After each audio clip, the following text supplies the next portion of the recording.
Welcome to the EOB podcast, where we talk about the weekend box office and the new openings this week. I'm Binh, and joining me is Senh Duong. So, hey, Senh, you there? Yeah, I'm here. Well, as expected, Creed kind of performed better than usual, but we'll get on to that later. Yeah, we'll get to that. I mean, because last week I had to go at the podcast alone because you were like feeling under the weather, and it's good to have you back. Right. Under the weather, but I would have still went for it if I hadn't just completely was so out of it. I completely forgotten. Right. But then again, it saved you from embarrassment. Yeah. Well, not as embarrassing as you though. I know it saved me, like you from embarrassment because I said some movies would perform at a certain level, and again, it proved me completely wrong. So I think we were both. The interesting thing is you were pretty high. You were high on some movies, low on some movies. I was conservative on those exact movies, but even me being conservative was even a little bit too conservative. Yeah, I mean that's water under the bridge. I mean, just to wind back a bit, yeah, we're talking about the before you fell ill. We were talking about the Good Dinosaur and others, right? What's the other movie that opened? Creed. Okay, yeah. I mean, there's a difference between professional productions and amateur productions, and I think we clearly fall into the amateurish production, right? Because professionals would think that they know that weekend was Thanksgiving, and that movie's open on Wednesdays. Yeah. We kind of completely forgotten about that. Yeah, we kind of say, we know there's a major holiday coming up, and on that week. And we kind of like completely forgot it and forgot to take that into account of our predictions.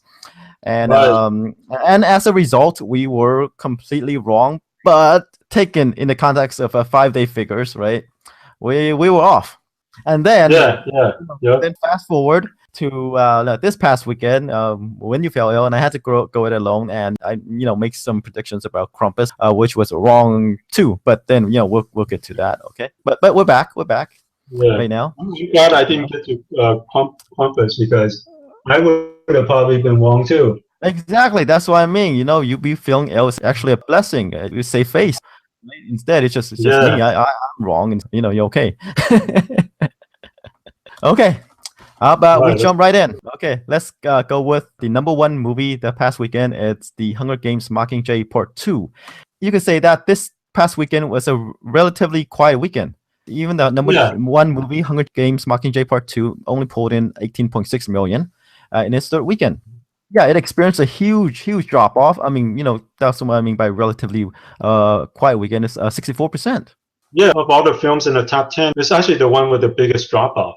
Surprisingly, compared to the first film, it's still only about, I think they say about 10% off of the first film, despite the huge drop-offs. Yeah, I also took a look at Part 1, which was released around the same time, and I think it experienced the same highest drop-off in its third week as well. Oh, okay, yeah. In the 60%, so it's I think it might be normal around this time. Yeah, that's true. It's the weekend right after Thanksgiving. The Thanksgiving weekend is probably the weekend when most people, because kids and families have the week or the weekend off, they rush out to the movies, and this is kind of like the back to school week, which is always bad for family films. That is true, but then again, we have the Black Friday, the Cyber Mondays. I mean, I think the cash is just gone. Right. True. After that, I mean, so they don't have money to spend on movies. Right. That's true too. They're too busy worrying about buying presents. They watch the movies. Or who knows, they spend a little bit too much on Black Friday and Cyber Monday, and they're like, all right, we'll skip a week of spending money.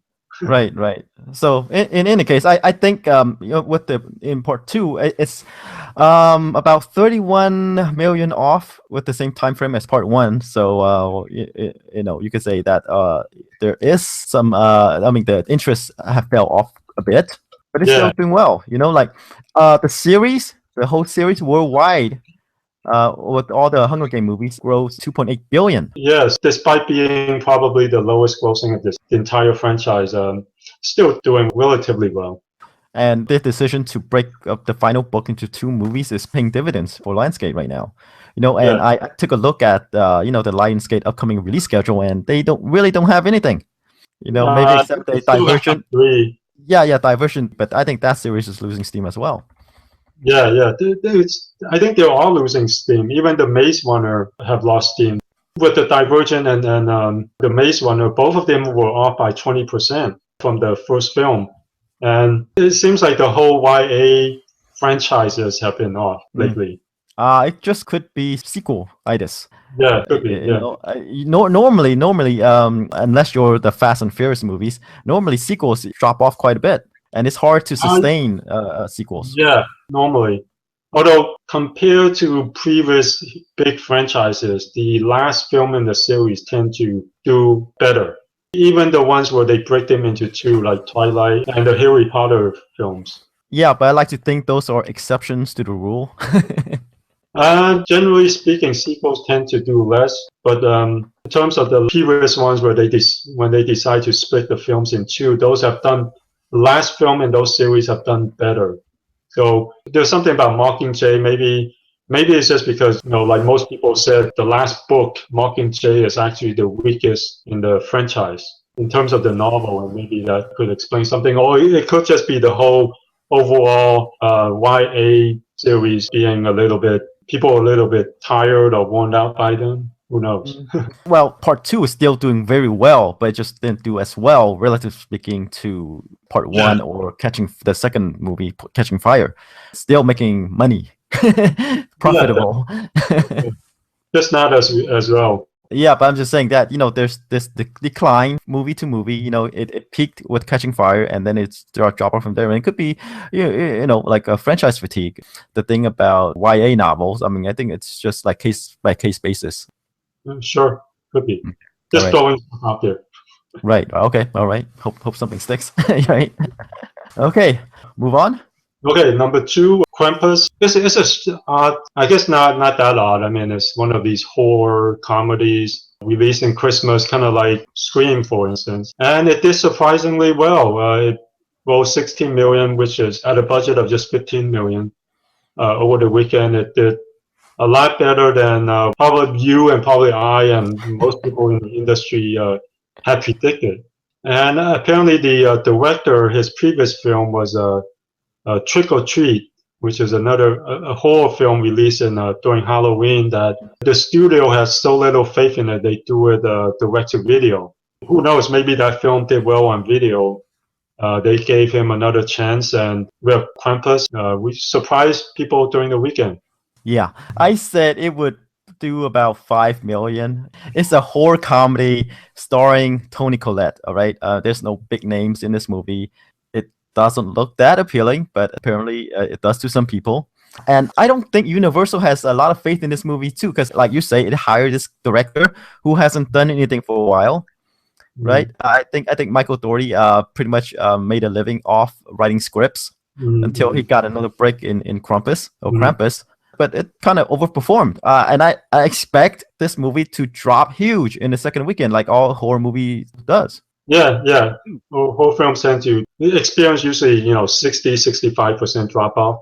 Although from what I was reading, the cinema score, it got a B- cinema score, which generally is really bad because on average, movies get B+ or better. But in the whole, for the films in the horror franchise, B- is actually really good because for some reason horror films tend to get weighted in the C+, C-,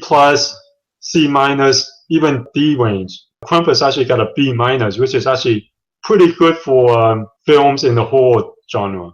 It might have some legs, we're not sure. Yeah, could be. This is a horror comedy. It's not exactly a horror movie. Yeah. So it might be interesting to see how it performs next week, because if it is a horror comedy, if it was pure horror, it might not, it might experience the same kind of drop off as other horror films, which is usually in the 60% range. But this does have the comedy element, and comedies tend to hold up better.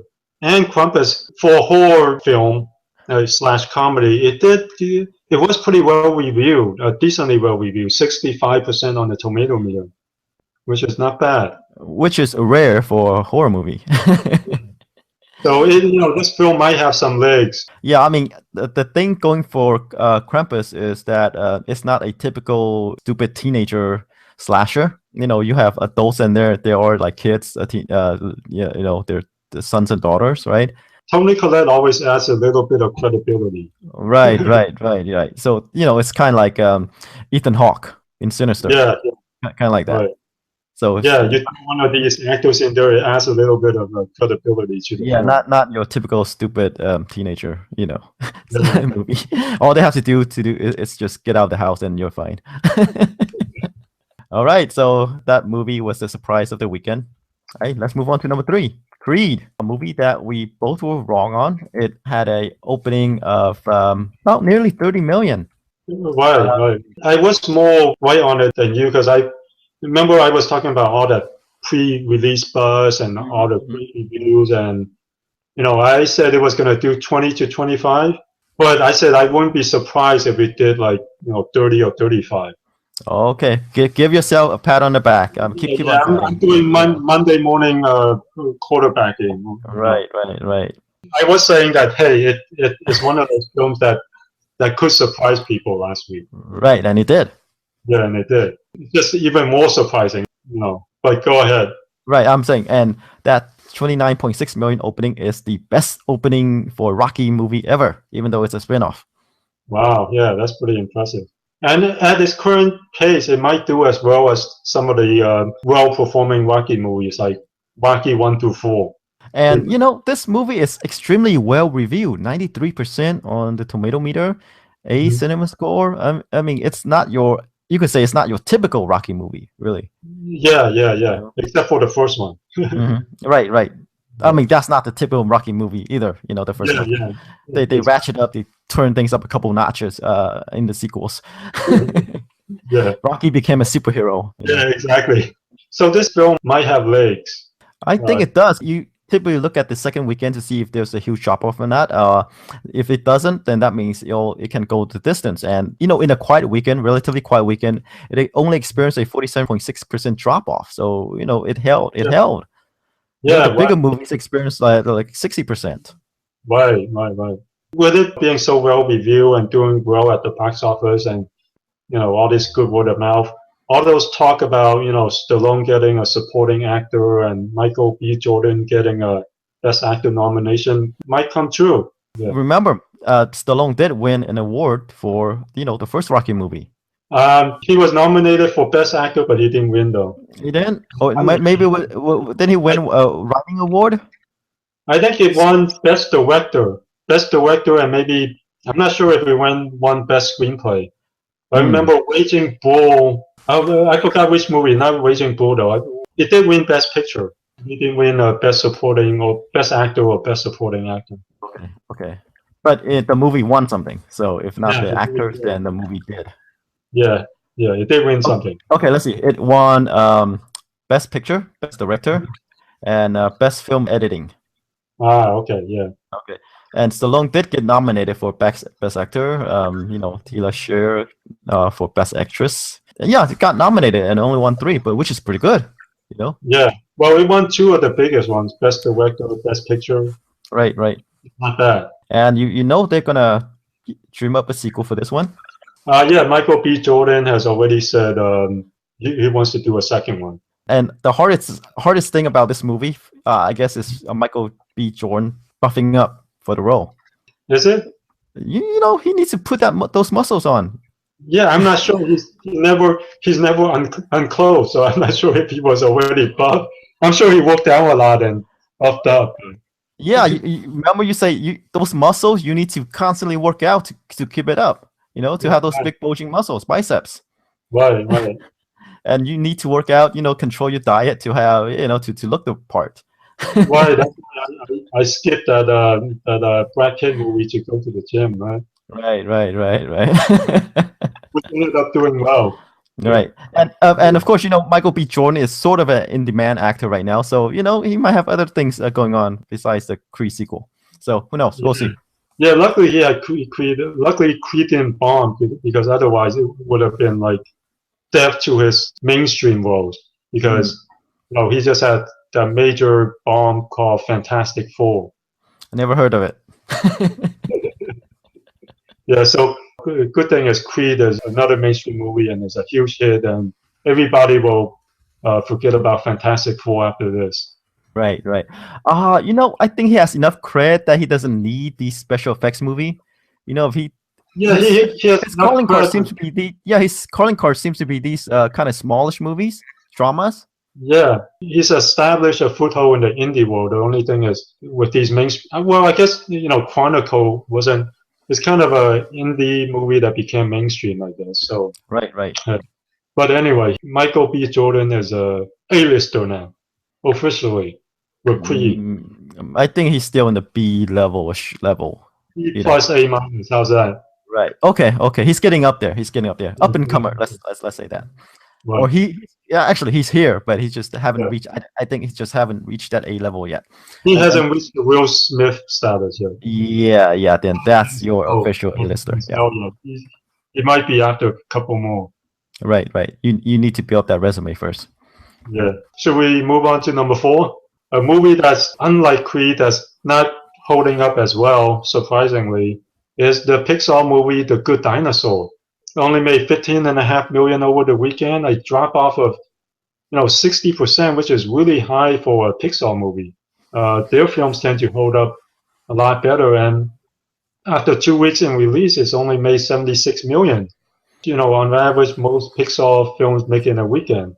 The Good Dinosaur had decent reviews, 76% on the tomato meter, but I guess it's just not making an impression. It had a 39 million weekend debut. It's probably the weakest in modern Pixar era. Yeah, yeah, yeah. And I think everything is weak all around. Yeah, one of their weaker films. Right. I mean, the reviews are not as strong. I mean, 76%, not up to par with other Pixar movies, even though it does have a cinema score, but that could be like bias from, the audience watching the movie. Right? It's probably the second worst reviewed Pixar film behind Cars 2. Probably. Yeah. Okay. I think Cars 1 the first Cars was still in the 80%. Mm-hmm. What do you think it is? It's hard to say because they did fire the director midway, but in Pixar's defense, they started movies from scratch before and turned them into gold. Like Ratatouille and Toy Story 2, and this is just one of those that didn't work out well. So I'm not sure what it is. The reviews weren't great, but they weren't bad either. Who knows? Maybe people got their fill of dinosaurs with Jurassic World. That movie did make 600-something million. So maybe they feel like they need to see any more dinosaurs. No, I thought Jurassic World would whet the appetite for more dinosaur movies. That's why I projected to open high and to do better than it actually did. But I mean, is it possible it could be the timing of the release? Maybe that they shouldn't be releasing animated movies in the winter? No, because they have released animated films during the season before in the past, and they have done well, like The Incredibles or Monsters Inc. It could just be this film didn't have as much of a draw as their previous films. Or maybe after Inside Out, people were just like, they've seen Inside Out and seen how innovative and creative that film is, and then seeing something so conventional just didn't intrigue them as much. Although I have to say that the art style, I made a point before, it's not. It doesn't look like a typical Pixar movie. It looks more like the stuff that DreamWorks cooked up. Yeah. Although you always mentioning art styles. I do, because it's an animated movie. That is important. I feel because that's the visual thing. It's animated movies or visual. And I don't think the art style, like it is different, but they're still cute and everything. So I'm not sure. No, but not as cute and colorful as the typical Pixar movies. And I think that might play a role in it because, like, people just look at, if that thing looks good. I mean, if you make a movie for small children, you need these round, smooth edge. Not edgy. You need small, cutesy colorful characters. Yeah, well, it is a very colorful film though, and but if the dinosaurs are they're very round. No, but I'm just saying I can't really describe it to you in this time. But it's just that the art style is just different. It's not, your typical Pixar stuff. You compare Yeah, that to something like Finding Nemo, for example. yeah, that's definitely a lot more colorful. Although I think the Good Dinosaur is more a little bit more like Brave, because Brave have very realistic backgrounds and then cartoony characters. But even that was a better mix. With this one, it was less. It's kind of like something you mentioned a couple of weeks ago. The art style of the characters might not match the art style of the backgrounds, which is super realistic. But I'm not sure if that has anything to do with it. But when I saw it, I thought it wasn't distracting to me.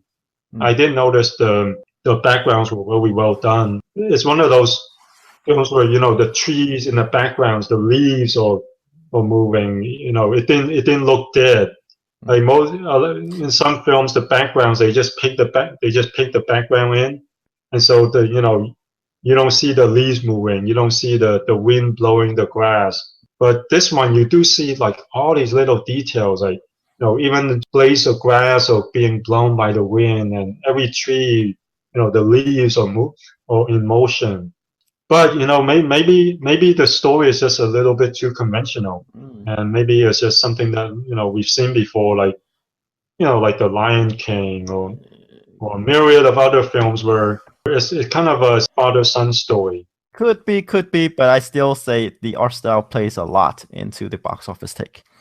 I disagree with that, but Okay. I think unless it's super dark and angular, like some of the stop motion films, like James and the Giant Peach. Unless it's like super dark and super angular, this one, the characters are pretty well rounded. Not too many jagged edges, and it is colorful enough. So I think with this one, I put it more on the story.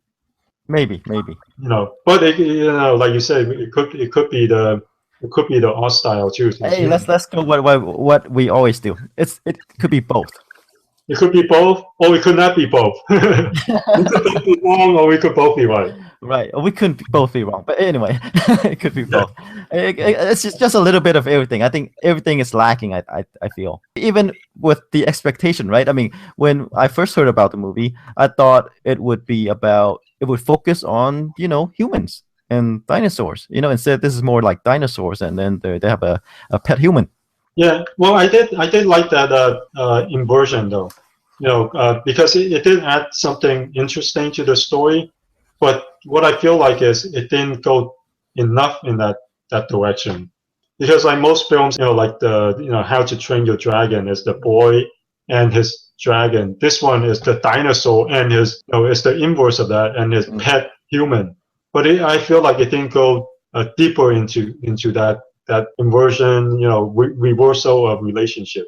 If they went deeper into that, it would have made it more different. But it was just kind of like, here's a dinosaur and his pet human, and they kind of stopped there. They didn't go further. Yeah, I mean, it could be that Pixar, remember they kicked out the director, or however you want to put it. Yeah. It could be there's a problem with the story in the first place, and they just couldn't salvage it. Yeah, I wonder why they kicked him out though, because there were a few elements where they went into, like, especially for a kids film, they ate berries and they started seeing very psychedelic stuff. Oh, berries or mushrooms, right? Yeah. Berries, mushrooms. And there is a dinosaur who was into meditation and new age philosophy. Yeah, those are for the adults in the audience. Yeah, so I wonder how much of that was from the previous director who want to go super edgy, and then they kind of like, oh, you're going too deep into the dark side. We gotta move you back to the cleaner family side. All right, we'll never know. Maybe there's a making of story where the director will tell us what went behind the scenes. Yeah, maybe. Although I'm not sure. You might have to wait like 20 years later when they come out with the book. Then they can divulge the secrets. Right. They couldn't harm its families anymore. Yeah.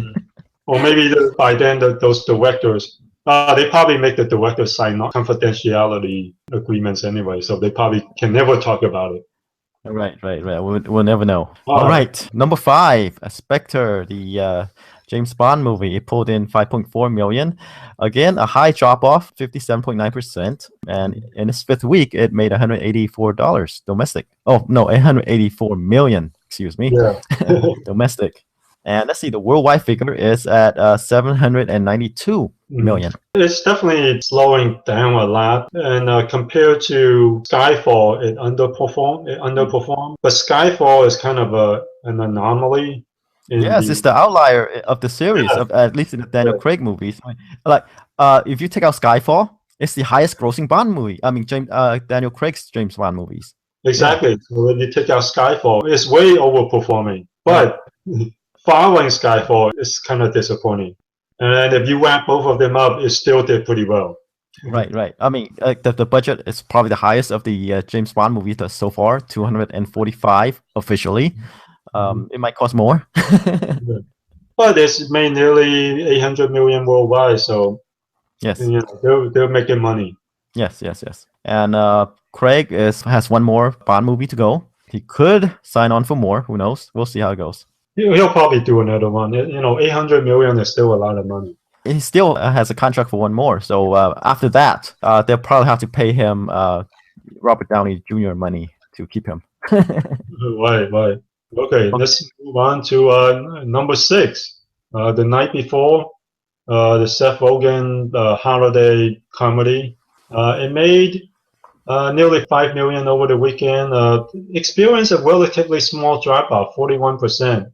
Compared to the other wide releases, it's actually the lowest. And after 3 weeks, it's made 32 million on a budget of 25 million, which is not too bad, although not as well as other Seth Rogen films in the past, which has grossed like over 100 million. With comedies, it's just kind of like a Will Ferrell. I mean, he has some big movies, comedies, and then they have these smaller ones. And this, The Night Before, is kind of like in the same ballpark as The Guilt Trip and 50-50. So it's kind of like a minor work for him, not a major big comedy that grows over 100 million. Yeah. I mean, when you have a budget of just 25 million, you don't have to make a lot. Although the only thing with comedies is they do have to do pretty well domestically, because worldwide these films don't tend to translate well. Oh, yeah. But, these comedies especially, they usually have a second life on home video with the college crowd. I guess it still depends on how well it holds up. If it gets to the 50 range, it's not bad. But if it ends up in the 40 range, kind of underperforming compared to some of Seth Rogen's recent hits. Right. This movie is just kind of like there. If it makes money, good. If not, then no big deal, since it only costs 25 million. Yeah, this is probably like one of his 50-50 Guilt Trip ones instead of Neighbors, and This Is the End. Right. I mean, the other movies he had Help. I mean, in this movie he has Anthony Mackie and Joseph Gordon-Levitt. So not a strong comedic group. So that's why you can see that the box office as it is. Let's move on to the Peanuts movie. At number 7, the Peanuts movie, 3.5 million over the weekend, 64% drop off like the other wide releases. Overall, it has made 121 million on a budget of 99 million, which is not bad. Although overseas it hasn't done much. Overseas is only made 13 million. I wonder if it's just because it hasn't been released that wide yet, or it's one of those films that doesn't have much appeal overseas. I'm not sure if the Peanuts movie will make money theatrically. Right now it's 120-ish. Which is pretty good. It's like The Night Before, these family films make the money back on video. Right. I'm saying theatrically. I don't think it'll make money back theatrically. And worldwide it's kind of weak. Yeah, worldwide it is kind of weak. And I'm wondering if it's because they haven't released it in other countries yet, or if it's because the Peanuts movie is one of those films that only has a domestic draw. Like, I'm not sure if Charlie Brown was popular overseas. I think the Peanuts, Charlie Brown, they had, I think it has sort of a brand, but as a movie, I'm not sure if people would, like I say, there's not a lot of things going on in the movie. There's a lot of talking and about relationship with these other characters. But it's not one of those like action adventure movies. There's that scene with Snoopy and the Red Baron. Otherwise, there's not a lot of things that going on, and there's a lot of dialogue. So Well, I'm wondering, does it have does the brand extend beyond the U.S.?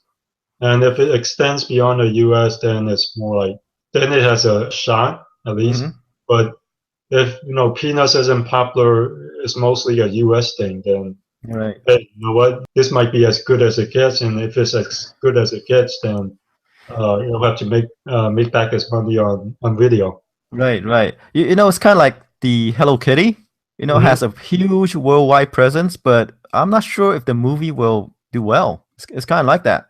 Are they making a movie? No, but I'm saying maybe that's why they're not making a movie, right? Yeah. Because like as a product, as a character, like and a brand, it's huge. But Mm. they transform that into a movie. I don't think it'll do well. Maybe it perform as well as the Peanuts movie, or maybe even worse. Okay, should we move on? Okay, let's move on to number 8, Spotlight. It made about 2.9 million over the weekend, a 33% or 34% drop off from its previous weekend. It added more theaters, and it's holding on. I expect this movie to drop off from the top 10, but it didn't. It actually it continued to perform. Yeah, it's actually holding up pretty well. Of the films in the top 10, it's the one with the lowest drop off, and it's really well reviewed, 98% on the tomato meter. And Mhm. there's definitely a lot of Oscar talk because the people behind Spotlight, or well, I guess mainly because Michael Keaton is in it, Mark Ruffalo's in it, and Michael Keaton was in The Birdman last year, which won Best Picture. So this is one of those films that are talked about a lot during our current award season. It's the movie about the cover up about the molestation of children within the Catholic Church and the Yeah. cover up. Yep. And hey, it's one of those awards films that are actually holding up, unlike Steve Jobs or Sicario. But even Sicario did pretty well. Sicario is actually holding on too. I mean, it might not have the buzz. Theatrically, it's still there. Yeah, I think it's at 46 million or 47 million, which is pretty good. Right. 40 million on a budget of 30 million. And worldwide, it's at 80 million, which is pretty good. Right. That's Sicario. Is at 80 Yeah, million. that's Sicario, Right. yeah. But Spotlight looks like it could be one of these art house breakout hits. Yeah. It's House breakout, I'm thinking like 30 million-ish. right. Right. That's kind of huge for art house movie. But then again, like this movie Spotlight has a lot of good actors in it. Besides Keaton and Mark Ruffalo, right? There's Rachel McAdams, Liv Schreiber, Stanley Yeah. Tucci, all good people. And it's expanding in theaters. They keep on adding more theaters week after week. So So far, it's the only one that's kind of holding up of all the awards films. I mean, Sicario actually opened decently well, like it opened at like 13 million or something. But then the drop-offs were like 46% or 50%. But overall, it still did well. But Steve Jobs, it didn't even open that well, and it didn't stay at all. This one, Spotlight, has more of the traditional indie release platform where they release it slowly, they add theaters, and they week after week, and it just kind of holds on. So far, it's the only one. well, it could be a Spotlight is a better movie. I mean, Steve Jobs has the bigger buzz, has the best that money could get, right? Without adding a legitimate A-lister to it. Yeah, 98% on the tomato meter is really good. but The- it didn't perform well theatrically. Just no one wants, not no one, but there's not much interest in a Steve Jobs biopic. Right. Sicario is also in the 90% range too. So far, the only ones that perform well are the ones that are in the 90% range. And Uh, even the next film, Brooklyn, at number 9, did 2.4 million over the weekend. 38% drop off, not too bad. It has made 11 million so far. That also has a 98% on the tomato meter. yeah, Brooklyn surprised me. It popped up last weekend. Mhm. I expect like Spotlight expected to drop out of the top 10, but it held on, and it Yeah. also added more theaters. And it's an immigrant story starring Mhm. Saoirse Ronan Mhm. and Mhm. a couple others. So this is like one of these minor art house movies, which I expect to just pop it, in and out of the top 10 list. But it's just held on for a second weekend in its expansion. Right. And so far, these two films are holding on. We'll see how well it continues to hold on in the following weeks. Well, like I say, I expected them to drop out, but I just don't know when it will drop out. All right, how about we move on to number 10 is the Secret in Their Eyes, the Julia Roberts, Nicole Kidman, and you pronounce it? Chiwetel Ejiofor. Yes, thriller. It's a remake of a European film that, hey, I guess just didn't translate. No, and it made about 2 million over the weekend, and in 3 weeks it pulled in about 17 million. Considering it's a Julius Robert movie, she headlined it with good supporting cast. It just didn't work. Yeah, just didn't work. It's dropping off really quickly too. Right, and we expect it to. I don't know. I mean, considering, I think who knows? It might cost about 15 to 20 to make. So yeah, it didn't look like a high budget film. And Nicole Kidman is no longer a draw like she used to, so they probably didn't have to pay her too much. And Julia Roberts is one of those films that she's cast in an atypical role, so she probably took a pay cut for it. Plus, Julia Roberts lately she says she's more focused on being a mom, and doing films is more like a hobby now to her. All right. She doesn't need the money anymore, I guess. All right. Let's see. There is this other kind of wideish release called The Letters, coming in on number 15, which is a movie it's a Mother Teresa biopic. Oh, okay. Yeah, and I thought it would do about 2 million, considering how many theaters it was in, but it actually came in at 800,000 in 886 theaters. Yeah, it didn't do that well. No, like I said in the previous podcast, no one wants a Mother Teresa biopic.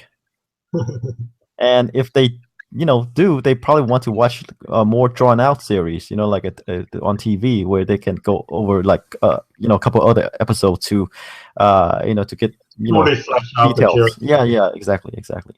And then the Spike Lee release, Chi-Raq, it opened only in 305 theaters and pulled in 1.2 million. Kind of okay, not great, only a 4,000 per screen. But I guess one of the things with this one is it's produced by Amazon, by their theatrical division, and it's one of those productions where they release it at the same time or shortly after the theatrical release, they're going to release it online. So you'll see Chi-Raq maybe in a week or two on Amazon Prime. So it's another one of those experiments. The reason why it's only showing in 305 theaters is because many of the mainstream theaters didn't want to pick it up because they didn't want to support this new release platform of releasing in theaters and online at the same time or close together. Right. But given that, it still didn't open that well. I mean, with the first average only 4,000, and just to go to show you that the Mother Teresa biopic, right? Even in less theaters, Chi-Raq made more. Right. Although if you believe the people at Amazon, apparently they're thrilled at this figure. Yes, and it's a beloved movie from Spike Lee. Right. I'm sure they're thrilled with any opening. How would they spend it? Disappointed. Of course. But yeah, it's extremely well reviewed, about 80% on Rotten Tomatoes. It's just that I guess, like you say, the major theaters doesn't want to support these types of openings. Yeah, theaters want a long release schedule and they see this new online platform as a threat to their survival. I see this new release platform working well for indie films, but I think for mainstream films, people still want to go out and see it on the big screen rather than in the comfort of their own homes, unless their parents with really young kids. Going out is kind of hard. Yeah. But from the theater's perspective, right? They don't want to have any openings. They don't want to give any openings to these type of releases. They take a blanket statement saying no, because you let the online thing grow, right? It'll be a threat later on. So they don't know when it'll be, but they know it. So they're taking what's that thing? They're taking a hard line on it. It's like regardless of what movie, how big or small, we don't want these type of dual releases. Yeah, in their perspective, if I'm a theater owner, I would probably be in the same position, I would see this as a major threat. So far, the kind of films that they've released using this platform, to me anyway, all tend to be indie productions, unless they decide to release the Avengers 2 or the next Star Wars in theaters and online. I see this as just another release platform for indie films. And it is because the major studios wouldn't dare to release one of the big expensive movies online only because number one, not a lot of people have broadband. They're losing on a huge. Well, a lot of people are on broadband. The only problem is they're losing a major chunk of the revenue stream. I mean, theatrical is a huge revenue stream. It is because it's just convenience, right? You have the big screen, you have the audio system, you have just the general experience of just going out, right? But you lose something at home, and then of course your like I said, not a lot of people have fast internet speed. I think a lot of people do have it though. I think even 10 years ago, 65% of the U.S. Have on broadband. I think now it's probably a lot higher now. I'm not sure. Well, I don't know. I mean, I'm saying fast that you can deliver HD movies. I mean, not what they characterize as broadband, where it's kind of like 3 megabits or something like that. So there's that. But I don't think that's a major obstacle for the studios. The studios want to make money. That's the major. Right. The theatrical market is huge. It's $10 billion or $11 billion industry in the U.S. So they're not going to miss out on that chunk of revenue. So, I mean, the only people who should be afraid are the indie theaters, the theaters that are showing indie movies, because this dual online release, most of the studios doing these online releases are the indie studios. I don't see the major chains being threatened by this. I see more of the indie chains, the art house theaters being this release platform being a major threat to their survival. Oh, right. I mean, since all the releases that take this approach are indies anyway. Yeah, it's just that I think once they start releasing, like the bigger movies, for example. Yeah. It's where they'll hit the bigger theater chains.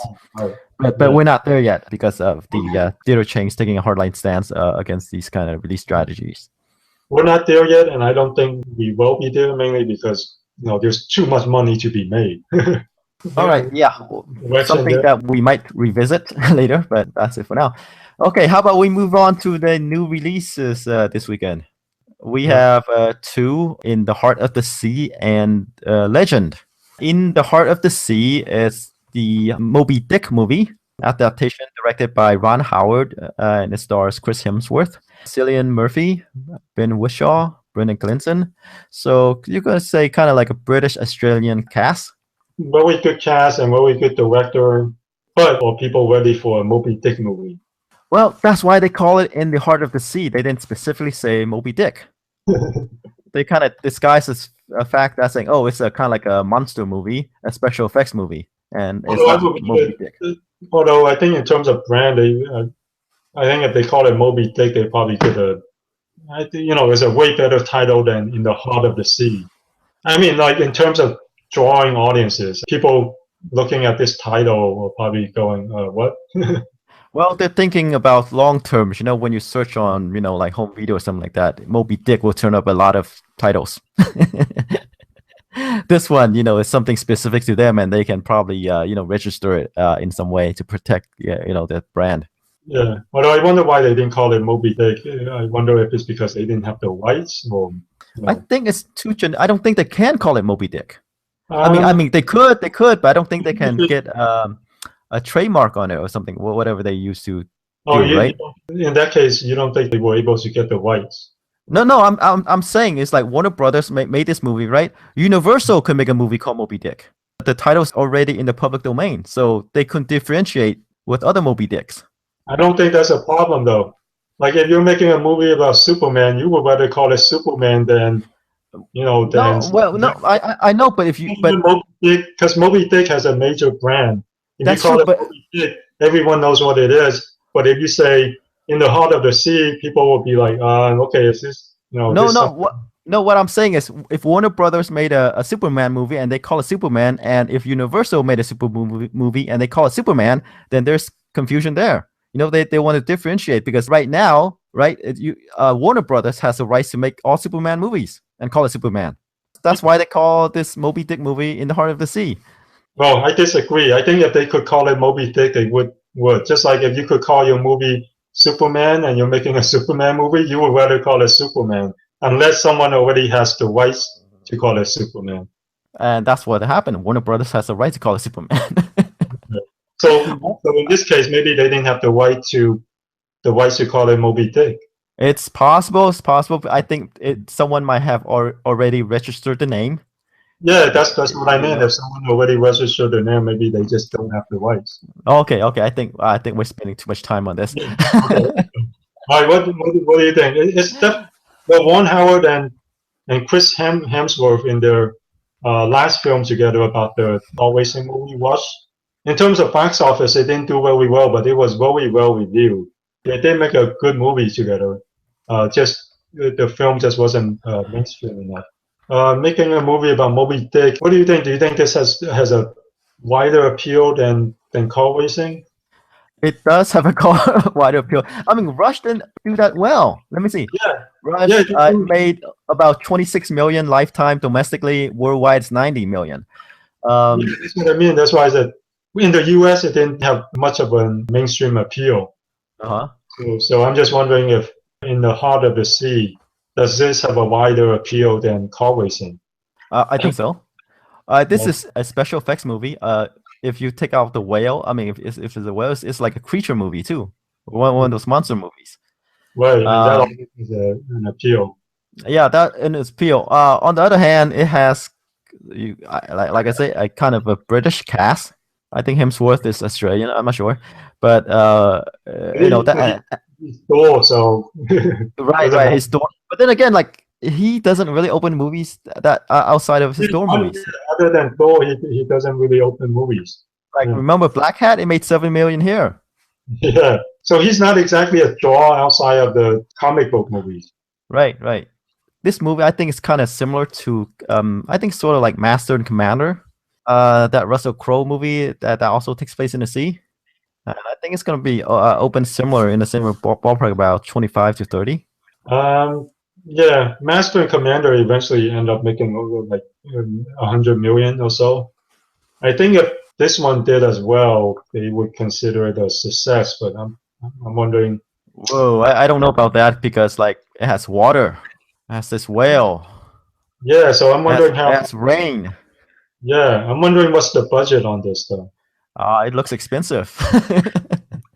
If we have to ask, probably costs a lot more.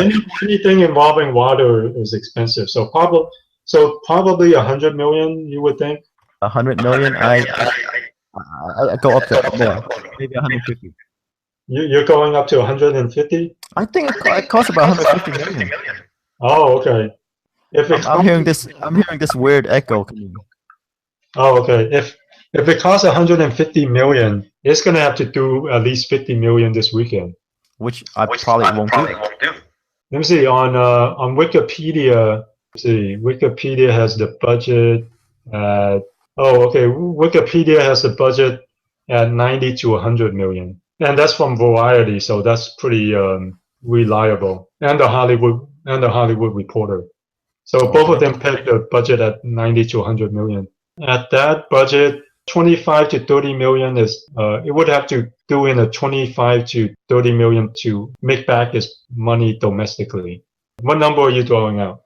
Like I said, I'm doing a 25 to 30. 25 to 30? Okay. I don't know. I'm not sure. There hasn't been much talked about it though. That's the only thing.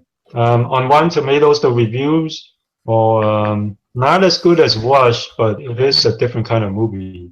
31 reviews so far, 65% isn't bad for a blockbuster event film. I'm going a little bit lower. You're going 25 to 30. I'll go a level lower, 20 to 25. Okay. Although I wouldn't be surprised if it did less, mainly because I haven't heard much about it. There's not much of a buzz for the film.